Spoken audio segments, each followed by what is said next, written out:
Amém?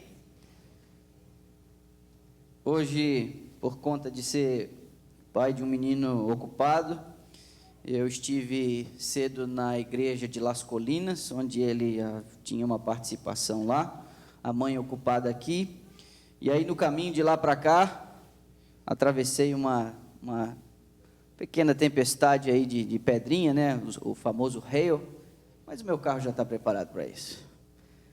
Ele já foi marcado num outro hail, então eu acho que se houve algum estrago hoje, eu já não vou nem conseguir perceber que ele já está todo marcado. Mas aqui nós estamos num clima desfavorável, mas, e creio eu, com o coração cheio de expectativa, para a gente receber uma bênção especial do Senhor nessa manhã. E o nosso desejo é que Ele possa se comunicar com a gente. Teve alguém aí que disse o seguinte: pastor, eu estava sentindo a sua falta aí, faz tempo que o senhor não prega. Deixa eu dizer para você, se você acha e está tendo a impressão que faz tempo que eu não prego, é porque você não está vindo no domingo, porque domingo aqui é sempre eu, e de fato sábado já faz um mês. Aí no sábado passado, quando o Paulo veio aqui pregar, eu pela força do hábito, né, quase que eu esbarrei com ele, que a plataforma foi entrando e eu já queria sentar ali no meio. Eu digo, está na hora de eu pregar de novo, né, porque... Mas aqui estamos, graças a Deus. Eu queria sair em defesa da irmã Biraci, na manhã de hoje. Ela foi acusada injustamente, no último domingo, de ser uma bajuladora. Eu quero defender a sua honra aqui, porque ela passou por mim e disse: pastor, o senhor está com uma carinha de 17. E aí alguém falou assim... bajuladora. Não é não, é isso aí. Concordo com a senhora. Abra sua Bíblia, por favor. Você conhece, sabe de cor, mas eu queria que você abrisse o texto lá. João capítulo 3, por gentileza. Enquanto você acha o texto, quero dizer a você que, segundo aqui a previsão do tempo, que eu estou conferindo agora, teremos dias de sol de quinta a sábado, plenamente sol. A chuva cai um pouquinho na quarta, mas quinta, sexta, sábado, domingo e segunda-feira não há previsão de chuva. O que nos dá a condição de executar aqui uma intenção, é a intenção de a gente fazer uma Santa Ceia no próximo sábado à tarde no parque, que é no Victoria Park, aqui um pouco mais ao norte, dentro de Irving mesmo. Eu acho que ali já é Las Colinas. Já é Las Colinas? É Las Colinas lá ou não? Não é Las Colinas, é Irving mesmo, né? E nós vamos ter essa cerimônia às 5 horas da tarde, mas nós antes faremos a cerimônia da humildade, o lava-pés, aqui na igreja. Faremos apenas a segunda parte da cerimônia, que são os emblemas do pão e do suco, lá no parque. E vai ser uma coisa muito interessante, porque nós vamos estar com orquestra, e nós vamos ter ali a mesa, e reservamos já uma parte do parque para a gente poder ter essa cerimônia. Então pode ser que seja bastante diferente do usual. Eu quero fazer aqui um convite especial a você: não perca a chance de comungar com o Senhor e com seus irmãos no próximo sábado. Vai ser às 5 horas da tarde. E aí, no sábado que vem, a gente vai dar o comando para você, as instruções de como é que a gente vai proceder do lava-pés e que hora exatamente a gente sai para o parque, ok? A outra coisa é que no domingo que vem, o que a gente tem feito normalmente na capela, nós vamos fazer aqui no santuário. Nós vamos ter no domingo um musical especial de Páscoa. Na realidade para aqueles que são um pouco mais antigos na igreja. Eu ia até citar um ou dois nomes aqui, mas aí assim, delicadeza da minha parte. Quem tem um pouquinho mais de tradição na igreja adventista lembra do tal do FEMUSA, não lembra? Nós tínhamos aquele festival de música adventista. Nós vamos ter algo meio parecido com isso no próximo domingo aqui, onde vamos ter um musical especialmente alusivo à Páscoa. Lembrando a você que sexta-feira agora é sexta-feira santa, sábado de aleluia e domingo de Páscoa, ok? Então a igreja, essa comunidade vai voltar seus olhos a isso. Eu acho que a gente pode já incorporar isso na nossa rotina, no nosso calendário eclesiástico, porque de fato o país, as igrejas e tudo mais, eles aproveitam essa data. Eu tenho a impressão que a gente pode ser um pouco mais proativo em relação a isso aqui também. Então o próximo final de semana vai ser muito especial. Sábado manhã e tarde e no domingo, nesse musical especial aqui na igreja. Abriu? João capítulo 3. Vou pedir para você inclinar sua cabeça uma vez mais. Senhor Deus e Pai, estamos com a Tua palavra agora aberta diante de nós, e nesse momento eu te peço, fala com a gente a despeito de nós mesmos, Pai, te comunica com a gente, a despeito do pregador, do mensageiro. Se há nesse auditório alguém que está com o coração dividido por um pensamento, uma preocupação, uma dúvida, uma mágoa ou qualquer coisa que drena as emoções, que drena a atenção, que distrai, nesse momento eu peço uma intervenção do céu, a fim de que o Teu Espírito possa influenciar nosso coração de tal maneira que a gente receba a Tua palavra nessa manhã. Fala com a gente, Senhor. Nós precisamos, e o Senhor sabe disso. Fala com cada um de nós, a fim de que ao deixarmos este recinto, tenhamos a clara certeza de que estivemos na presença do Deus Todo-Poderoso. Oramos em nome de Jesus, o nosso Senhor. Amém. São 28 palavras, verso 16, você conhece de cor. Porque Deus amou ao mundo de tal maneira que deu o seu Filho unigênito, para que todo o que nele crê não pereça, mas tenha a vida eterna. Nessas significativas palavras que encontramos no Evangelho de João, eu e você conseguimos encontrar o resumo do Evangelho.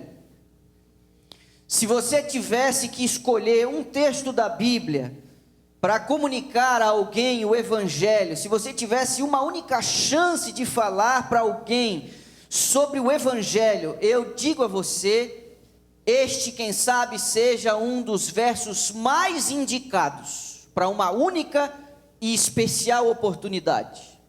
Ele resume o plano da salvação, ele sintetiza o plano da salvação, ele coloca o plano da salvação de uma maneira tão clara, tão lógica e tão extraordinária, que se tivéssemos apenas uma única chance, eu diria a você, use esse texto.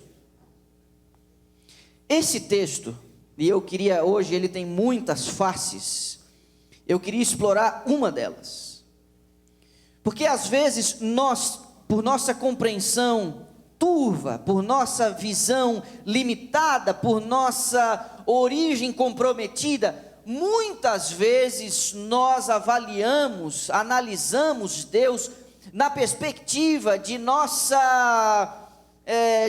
relações pessoais, às vezes comprometidas inclusive pela relação que nós tivemos com os nossos pais, com o nosso pai, com a nossa mãe. E aí é complicado, porque nós vivemos num contexto de imperfeição, e nós só teríamos uma educação perfeita se os nossos pais fossem perfeitos, e eles não são. Então, às vezes, se isso se dá também na escola, isso se dá no trabalho, nós estamos muito acostumados à lei de causa e efeito, à lei da meritocracia. Você precisa fazer alguma coisa para ser reconhecido, você precisa fazer por merecer. Todo professor, e se tiver um ou outro professor aqui dentro vai tentar esconder, mas todo professor tem uma quedinha pelos bons alunos e bem comportados alunos. Sabe, aqueles assim, meio encapetadinhos assim, eles arrancam de você o sono, eles tiram de você o sono, e você está inclinado, a menininha com um caderninho, com a caligrafia bonita, com adesivozinho, que não tem aquele caderno borrado, e aquela escrita bagunçada que faz a tarefa. A gente tem a quedinha por quem faz as coisas direito. Aí, quando a gente vai para o seio familiar, que pai também não tem um prazer tremendo em que seu filho responda o seu comando numa atitude de obediência pronta, não é? O problema é que essas nossas relações afetadas por aquilo que a gente considera ser importante, aquilo que a gente valoriza, nós transportamos essas nossas referências de relacionamento para a nossa relação com Deus. Isso é quase que inevitável. Então precisa vir o Evangelho para esclarecer para nós que algumas coisas não são do jeito que a gente acha que são. E por isso, às vezes, é necessário que o pregador venha e esclareça diante de sua audiência que Deus não é bem assim como a gente acha que Ele é. Mas então quem pode se achar no direito de dizer como Deus é? Olha, nós só sabemos o que Deus é e como Deus faz e como Deus pensa a partir daquilo que Ele revelou de si mesmo. Qualquer outra coisa é conjectura, qualquer outra coisa cai dentro do achismo, eu acho. E tem muita gente que fica achando que sabe. Não, nós precisamos ir na revelação que Deus fez de si mesmo para poder avaliar. E esse texto traz para nós uma mensagem importante que corrige um conceito equivocado em nós. O verso 16 que acabamos de ler diz que Deus amou o mundo de tal maneira que... O que diz o texto? E aqui a gente corrige um pouco. Olha, Deus amou de tal maneira que deu. Sabe o que está no nosso inconsciente? Que nós precisamos fazer alguma coisa para Deus nos amar. Isso está no nosso inconsciente. Você tem que fazer por merecer o amor de Deus. Você tem que andar na linha para Deus te amar. Outros podem até dizer assim: não, o amor de Deus não depende de mim. Mas Deus passou a me amar porque Jesus Cristo comprou esse direito. Deixa eu dizer a você, a morte de Cristo, o sacrifício de Cristo, não é a causa do amor de Deus por você. A morte de Cristo não é a causa do amor de Deus por você. A morte de Cristo é o resultado do amor que Deus já tinha por você. Primeiro Deus te amou, aí sim Ele entregou seu Filho. Você percebe? Isso muda tudo. Porque Deus deu o seu Filho, porque Ele decidiu te amar primeiro. E aí eu vou dizer para você, com um pouco de honestidade, olhando no espelho da alma, eu e você podemos até pensar assim: mas que razões eu tenho dado a Deus para Ele me amar desse jeito? Eu confesso que muitos de nós, como raça, como pessoas, como igreja, como família, quem sabe nós não temos dado muitas razões para Deus nos amar, mas o amor de Deus não é afetado pelo nosso comportamento. Deus não tem variações de humor como um pai que não dormiu direito e o filho está importunando ele no café da manhã, ou está saindo atrasado aos trancos e barrancos para ir para a igreja, e o humor afeta, e o sábado já fica estragado e azedo. Deus não é assim. Deus não é assim. Deus não fica irritado quando a gente vira o copo de suco de uva numa mesa branquinha de linho. Não, Deus não é assim. Quando a gente troca os pés pelas mãos, quando a gente vira as costas a Ele, o amor de Deus é a essência do que Ele é. E foi esse amor que o levou a entregar Jesus para que você pudesse ter vida eterna. Paulo traduz isso em outras palavras, quem sabe até mais esclarecedoras do que até esse próprio texto. Está em Romanos capítulo 5, vou pedir para você ir lá, algumas páginas à frente. Você está no Evangelho de João, você chega no livro de Atos, e aí, na sequência, você já encontra Romanos, capítulo 5. Esse texto é incrível. É incrível.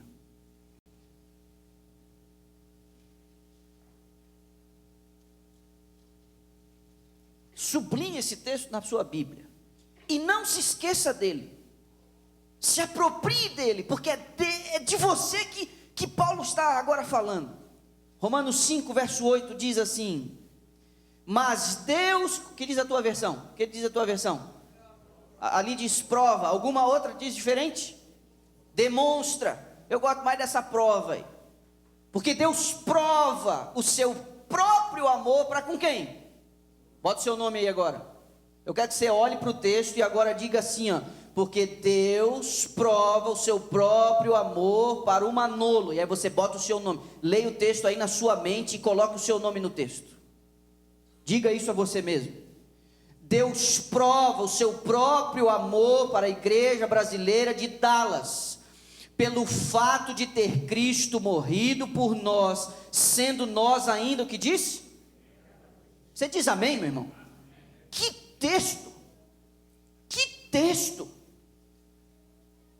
Antes de você ter noção que você precisava de um Salvador, antes de você ter feito o seu primeiro ato de obediência, antes de você ter entregado o seu coração a Jesus, antes de você ter feito um compromisso com Ele, antes de você ter noção de quem você é, para onde você está indo, Ele já te amava.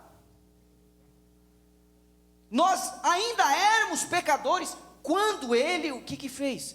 Provou o seu amor. Deus não passou a amar você, repito, depois que Cristo morreu por você. Essa é uma visão muito legalista do Evangelho, porque se apropria da graça de uma maneira errada e coloca a graça dentro da perspectiva errada. A morte de Cristo é o resultado do amor de Deus por você, e a gente não pode esquecer disso. Mas olha, esse negócio não foi fácil. Às vezes a gente olha dentro da perspectiva de Cristo, e sim, de fato, a dor física de Cristo apela aos nossos sentidos, mas aconteceu algo maior do que a dor física, naquela madrugada de sexta-feira, naquelas horas da manhã e tarde de sexta-feira. Eu queria que você fosse ao texto de Isaías, capítulo 53, também muito conhecido, nós estamos muito familiarizados com ele, e você vai me ver vez ou outra, vindo a esse capítulo, e você vai me ver vez ou outra, utilizando os mesmos argumentos, porque nós não podemos esquecer dessa dinâmica da salvação.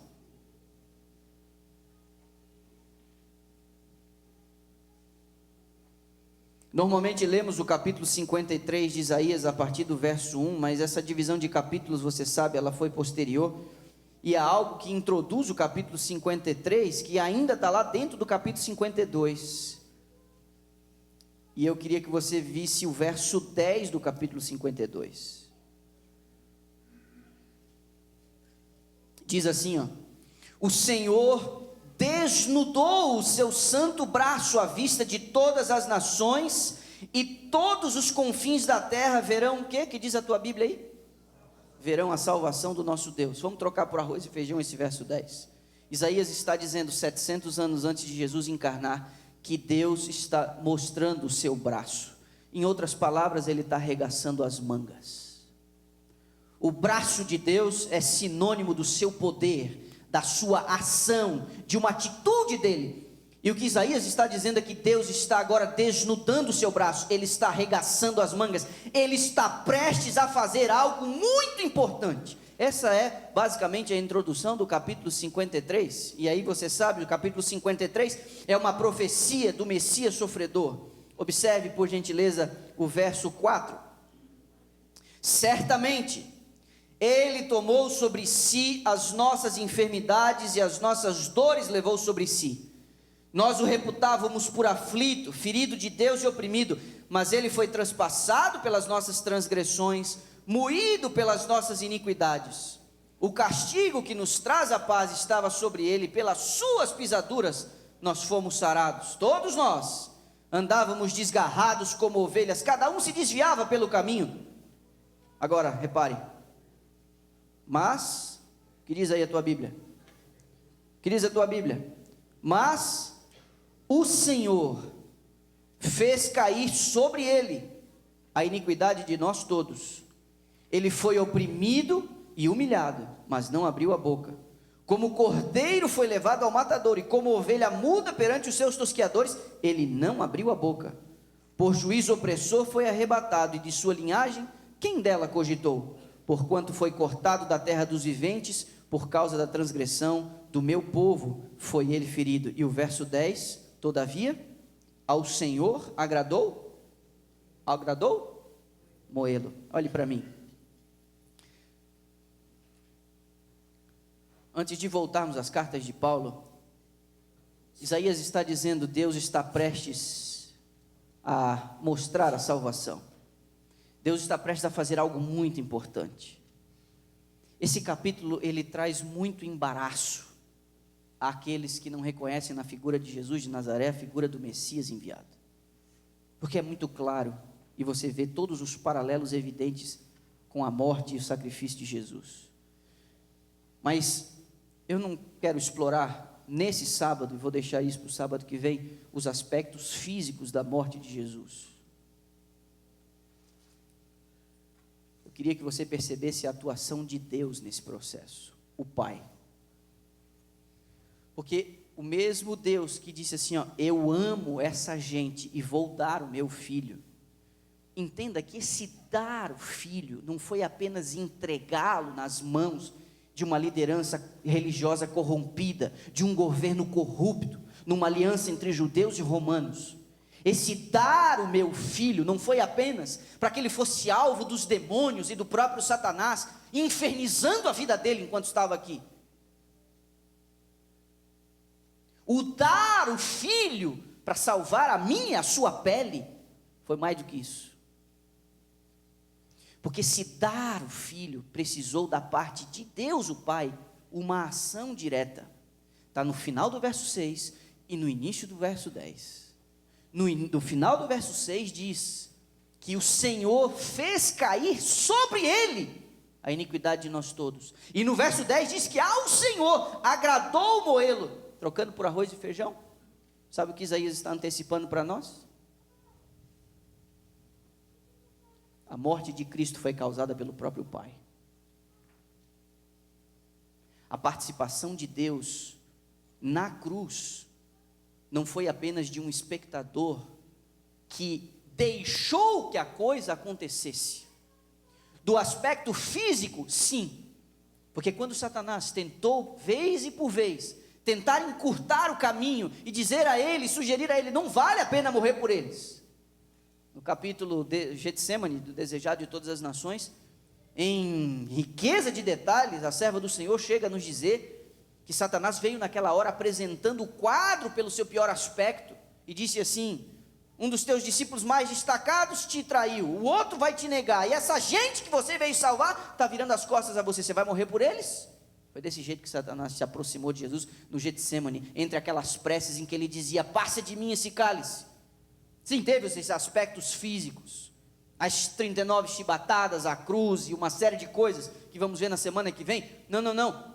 O que eu e você precisamos compreender é que o que lhe causou mais angústia, o que lhe causou mais dor, foi o fato de Deus ter feito uma transferência de culpa. A ira do Deus Todo-Poderoso foi colocada sobre Jesus Cristo para limpar a minha e a sua barra. A ira que eu e você não queremos encarar quando ele voltar para buscar a sua igreja e o seu povo, para purificar esse planeta do pecado e exterminar o mal de uma vez por todas, ele vai vir na ira.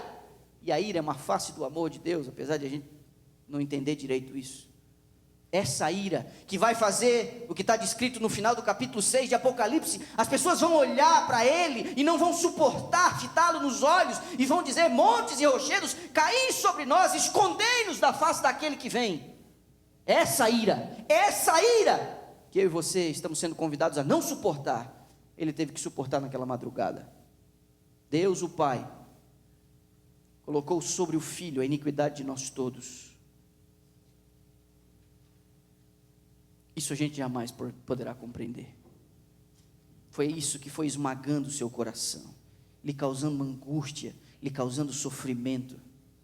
Quando a Bíblia diz assim, Deus amou o mundo de tal maneira, você precisa entender que, porque Ele ama você, Ele precisou repudiar seu filho. Ele precisou repudiar seu filho, para que houvesse eterna união entre nós e o Pai. Precisou haver essa brusca e mortal separação dentro da divindade, um mistério que jamais vamos conseguir desvendar. Como a divindade conseguiu se romper? Aqueles que estão e andam flertando com o pecado, com suas vontadezinhas estragadas, com seus desejozinhos, isso é tão pequeno, precisam compreender quão repulsivo é o pecado diante dos olhos de um Deus santo. Foi o pecado que rompeu a relação da divindade. A Trindade foi rompida, a ponto de ele falar: passa de mim esse cálice. Isaías está dizendo: ao Senhor agradou moê-lo, fazendo-o enfermar, porque o meu e o seu pecado foram colocados sobre os ombros de Jesus. E o buraco era tão grande entre nós e o Pai, que nem mesmo um anjo poderia cobrir essa distância. Somente um Deus poderia resolver esse problema na intensidade que ele veio. O pecado é nojento e aborrecível aos olhos de Deus. Ele deu tudo o que ele tinha, para que eu e você não tivéssemos que pagar a conta. Não é incrível isso?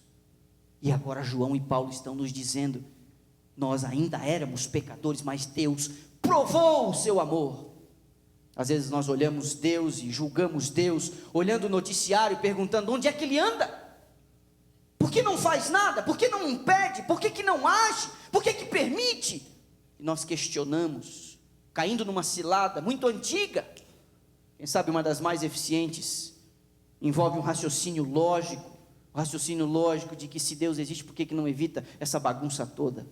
Deixa eu dizer que existe uma bagunça maior do que prédios desabar, do que florestas queimarem, do que mares invadirem cidades. Existe uma bagunça maior do que homens violarem a inocência de uma criança, das pessoas se matarem, de governos se corromperem. Existe uma bagunça muito maior do que essa, ela está aí dentro do seu coração. Quero que você e eu entendamos nessa manhã que existe uma bagunça maior e ela se chama pecado. Esse é o maior problema. E Deus resolveu isso através de seu Filho, derramando sobre ele toda a sua ira. Deus escondeu sua face do seu amado Filho para redimir nossa alma. Que coisa incrível. Vou pedir para você voltar à segunda carta de Paulo aos Coríntios, capítulo 5.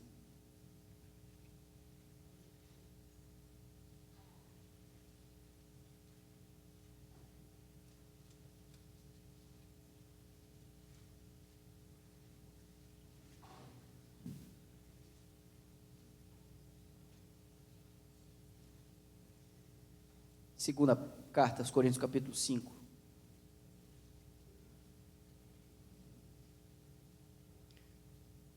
Primeira parte do verso 19, a gente lê assim, ó: Deus estava em Cristo, reconciliando consigo o mundo.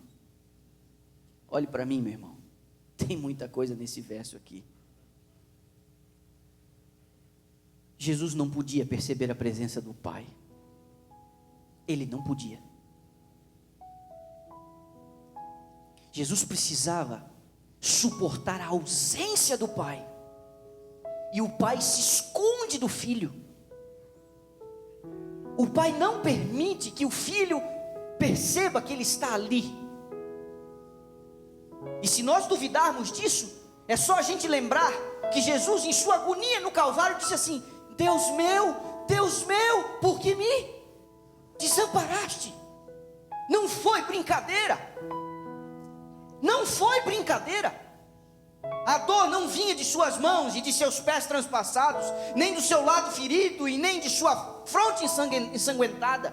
A dor vinha de dentro dele. A dor vinha de sua alma, porque Deus havia ocultado do seu Filho a sua presença.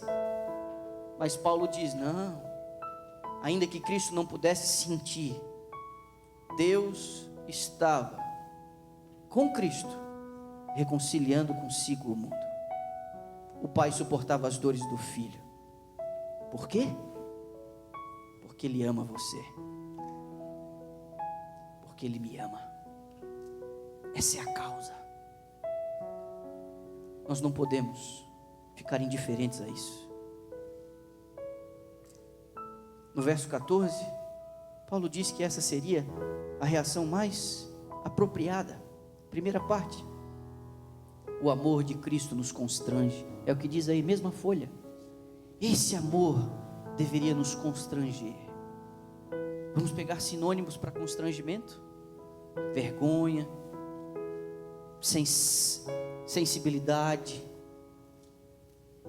Diante dessa revelação extraordinária, por que a gente ainda fica apegado a um monte de coisinha que não merece a nossa atenção, drenando as nossas energias, diminuindo os laços mais fraternos dentro de casa, entre irmãos, entre cônjuges, amizades que se desfazem, relações que se esfacelam? Dentro dessa perspectiva do plano da salvação, por que a gente ainda fica se apegando a coisinhas tão sem importância, tão sem sentido? Paulo está dizendo: o amor de Cristo, ele nos envergonha. Sabe por quê? Porque como pode ele nos amar tanto e a gente não dar uma resposta? Deus estava com Cristo reconciliando consigo o mundo. Nós vamos ouvir uma canção agora. Quem sabe essa seja uma das canções com uma carga teológica mais forte que já compuseram por aí. Fala sobre a nossa necessidade de sermos justificados pela graça de Cristo Jesus. Fala da necessidade de nós sermos considerados justos, ainda não sendo justos, diante do Pai. Fala de sermos colocados no nível de seu Filho. Fala de sermos colocados em pé de igualdade com Jesus. Sabe por quê? Porque houve no Calvário uma transferência de justiça e uma transferência de culpa. Cristo, não tendo pecado, se fez pecado por nós. E você, não sendo justo, foi feito justiça de Deus. Porque sim, o inimigo das almas colocou Deus no corner, colocou Deus numa sinuca. A sinuca era: se ele perdoa e deixa para lá, ele não está sendo justo. Se ele mata, a minha acusação de que ele é tirano vai estar encontrando o seu amparo. Mas aí Deus resolve a questão. Ele consegue perdoar o culpado, ele consegue justificar o culpado, penalizando o seu filho. A sua culpa, a sua injustiça, a sua imundícia, isso tudo foi colocado sobre Jesus Cristo, para que a justiça, a pureza dele fosse colocada sobre você. É o que essa canção aqui vai estar nos transmitindo, coroando a mensagem dessa manhã. A pergunta é: a mais elementar de todas, gostaria você hoje, 13 de abril de 2019, num sábado chuvoso, você gostaria de dizer: Senhor Deus, eu reconheço teu amor por mim, e eu quero aprender a te amar de verdade. Eu agradeço porque o Senhor fez esse sacrifício por mim, porque o Senhor se irou contra o seu próprio filho, para que pudesse um dia me olhar nos olhos, eu justificado nas cortes celestiais. Eu aceito essa oferta. Eu estou falando para uma plateia essencialmente cristã, estou falando para uma plateia essencialmente já comprometida com Cristo e o Evangelho, mas a julgar por mim, eu posso estar falando para uma plateia que vez ou outra acaba se esquecendo a essência do Evangelho. Deus me amou, e Ele está esperando uma resposta de amor da minha parte. Você gostaria de renovar seus votos com o Senhor na manhã desse sábado, dizendo: obrigado pelo teu amor, me ajude a te amar de verdade. Enquanto eles cantarem essa canção, você poderia vir aqui à frente para eu poder orar por você. E assim será, se você entender que esse é o seu caso.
seus méritos, sua justiça, justificado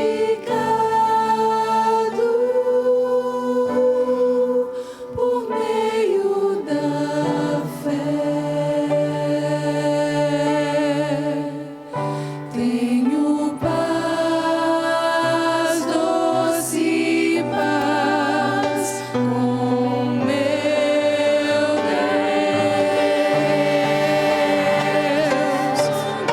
Nada mais me condena, sua vontade é a minha vida eterna no reino do céu, reino do céu, reino do céu.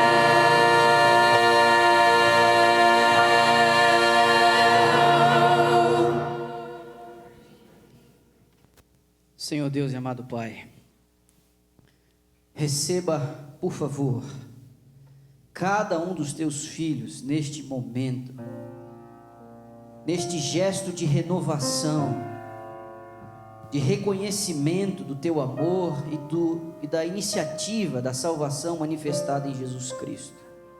Nós te louvamos, Deus o Pai, por ter entregue tudo na pessoa de Jesus Cristo para resgatar a nossa alma.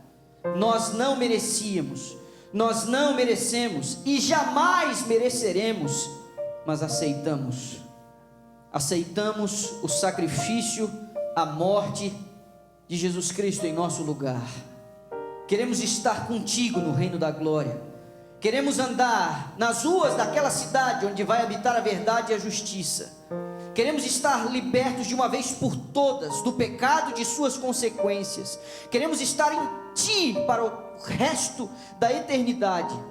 Mas nos ajuda, Pai, porque estamos aqui ainda sob o império do pecado. Ele está por toda volta. Nós ainda estamos infectados. Estamos clamando neste momento que a mesma graça que nos confere a justiça nos dê o poder para andar em novidade de vida, Pai, para a Tua glória. Nos ajuda a repulsar o pecado, nos ajuda a repulsar tudo aquilo que está desalinhado ao Teu sagrado propósito. Ajuda essa igreja a cumprir a missão que a ela foi dada. Ajuda essa igreja a manifestar na vida prática o efeito do Evangelho, que é estar em paz e em harmonia com o Teu Espírito, uns com os outros, para o cumprimento da missão. Por favor, se o Senhor acha que nós estamos prontos, envia-nos as almas, para que testemunhemos a elas e as ensinemos o caminho da eternidade. Conceda-nos, por favor, a Tua paz nessa hora e a certeza plena de que estamos perdoados e justificados em Jesus Cristo, o nosso Senhor. É em nome dele que oramos. Amém.